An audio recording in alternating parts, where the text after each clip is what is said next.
Okay, so kind of a long, heavy video today. I'm gonna be leaving a manifesto to my future self, probably in 3 parts. So, a couple years ago, I took a trip to Taiwan with a few of my college friends, and we were near Taipei 101, which is where the shopping district is. And I saw these uncles walking around with huge LV totes, as one does in a shopping area in a large city. And I thought, dang, I want one of those. At that time, I had a few $1,000s in my bank account that I earned from my running store job, and I wanted to invest in something cool. I couldn't really afford my dream designers. I was buying a lot of smaller brands, maybe like Stray Rats, smaller streetwear brands. I think then I learned Nigo had taken over at Kenzo, and I wanted to buy something big because I had never really bought anything big before.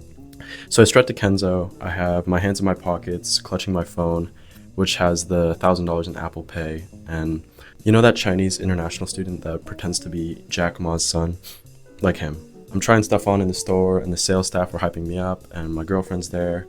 We're the only ones in the store, and I'm using Google Translate and trying to communicate with the store staff with my Duolingo level Mandarin, and they're begging me to buy something with their eyes. I saw it in their eyes.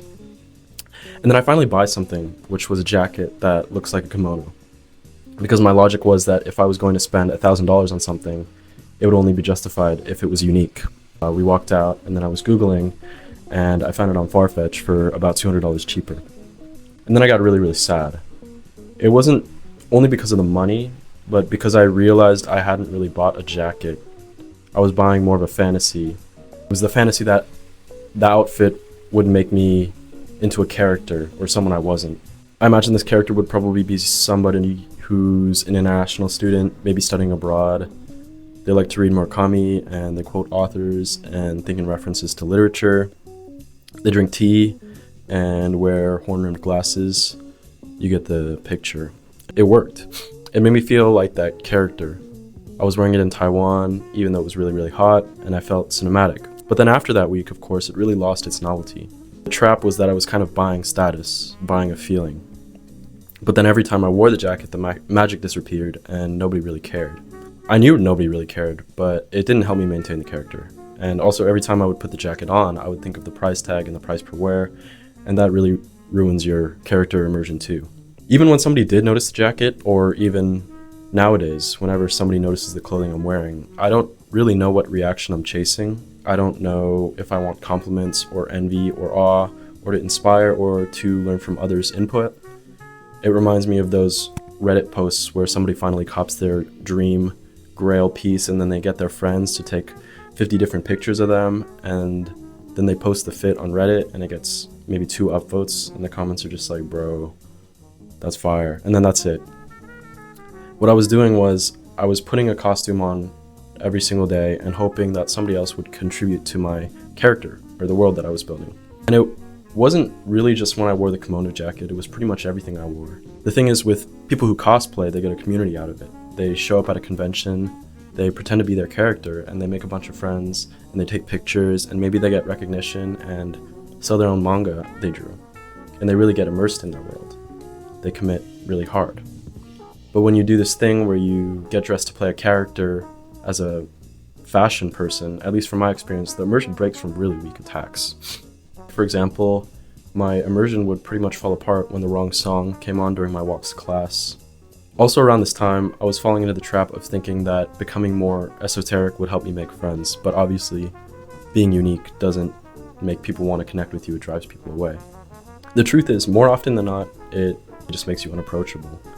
I made my best friends when I just talked about what I liked and what they liked. For example, me and one of my best friends in college had the same Casio watch during orientation week. Or I made friends in Japan because I liked the way a guy was wearing his bandana in the hotel lobby.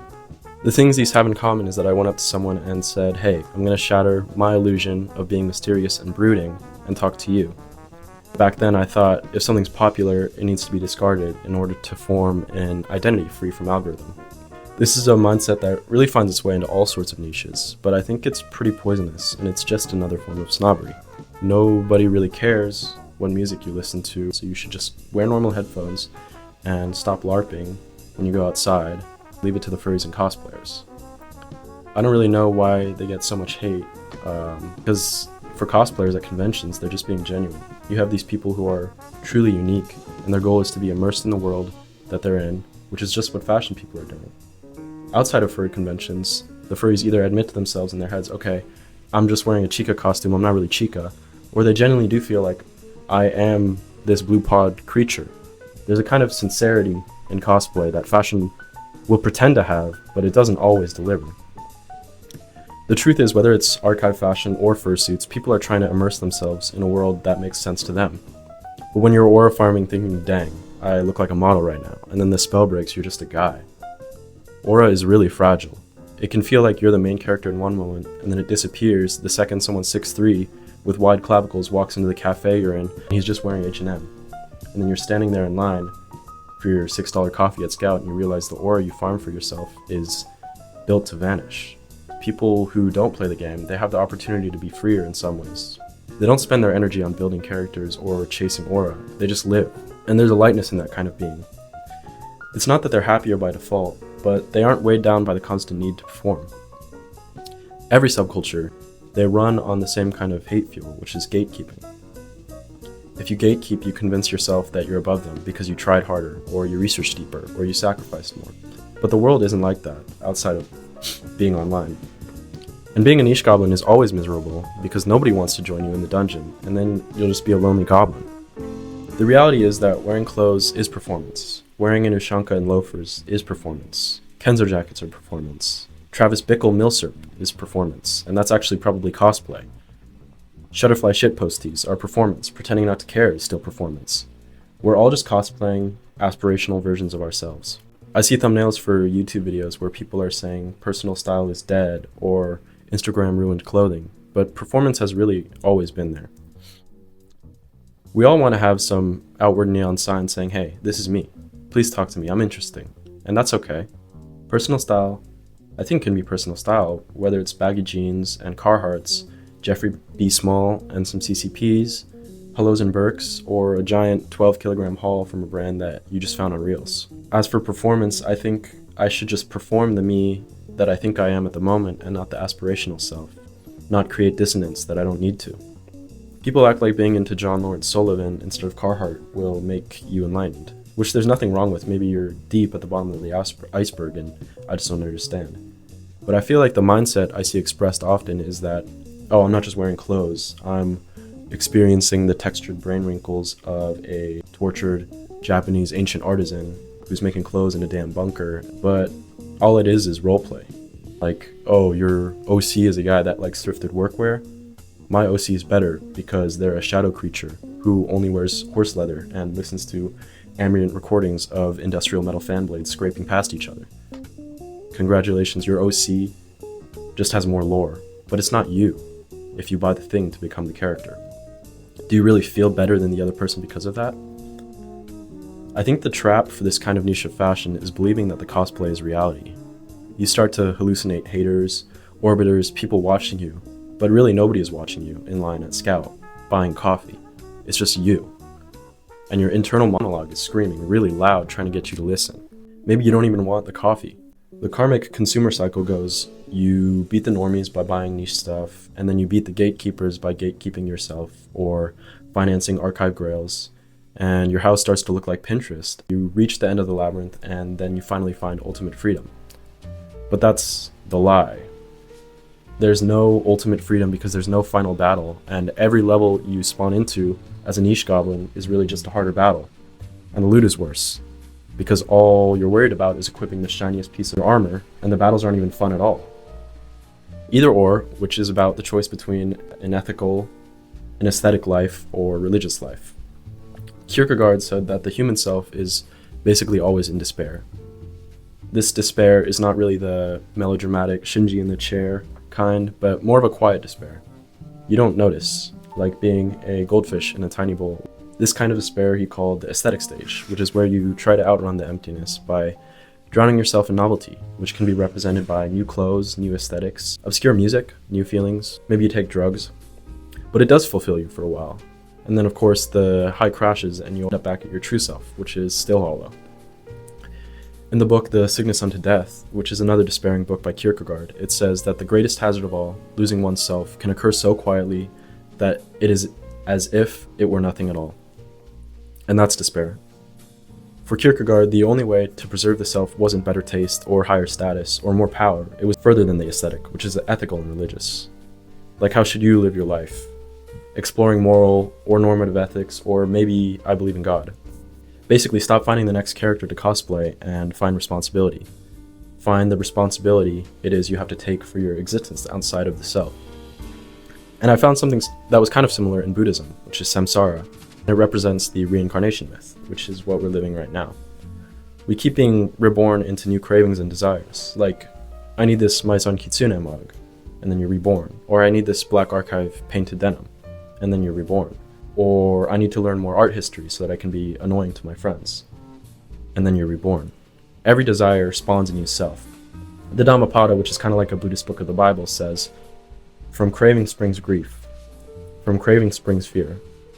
For one who is wholly free from craving, there is no grief, so whence fear? I don't plan on becoming a Buddhist for reasons that I'll talk about in maybe another full video, but this idea resonates with me in a similar, profound, and also fleeting way that skepticism did when I was learning about it. Another idea I've heard, which comes from Deleuze and Guattari's Anti-Oedipus, says, you're not born thinking, damn, I need to cop some Margiela Futures, or I can't live without drinking my AG1 drink mix every single day. The desires aren't natural. They're a pay-to-play, where you sign up for them, and in doing so, you get sent deeper into the web of social forces that traps you in the first place. When you buy a thrifted leather jacket, smoke Icos, or Vogue Slims, spray on Celine perfume, you find yourself in a Socks House meeting meme. If you start gatekeeping Tornado Mart, and you're just the archive Yoji guy. Even if you don't really care that much about Yoji, you just wear black clothes. If you hate on normies too hard, then you're just a seething 4chan chud.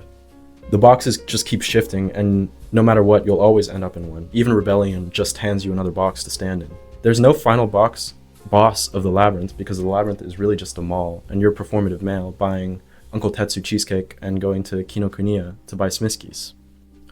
I think this is part of the reason why the whole performative male trend has pervaded so well. We all recognize it has some truth in us, even if we're not buying Labubus, and we appreciate those who have the humility to mock themselves for it. The point is, yeah, my Kenzo jacket is performance. Maybe I escaped into a different desire flow, like an Anti-Oedipus, but at the end, I don't really get to escape. The more I consume media, whether it agrees with me or not, whether it's reels or books or video essays, I just become a Wojak with a distended brain, and it's filled with Dubai chocolate or GJEC sound bites. Refuge isn't in the next aesthetic pursuit. Every tradition I've come across, whether philosophy, religion, or just late night conversations with friends, seems to circle back to the same thing. Chasing aesthetics won't save you. It can be fun, it can make you feel cinematic for a while, but it doesn't save you from the lightness of being. The things that do have some weight are actually smaller and quieter. Honesty, friendship, responsibility, love, service. They don't get you 2,000 votes in r/streetwear, and they're not really postable.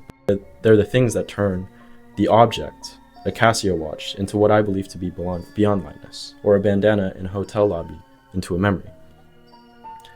They're what actually anchor you when the costumes fall off. And that's the spiritual path, if you can call it that, from Kierkegaard.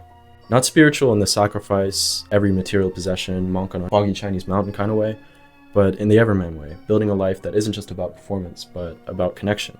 Clothes and aesthetics can still be play, and that's fine, that's good even, but they're just accessories to something deeper, not the thing itself.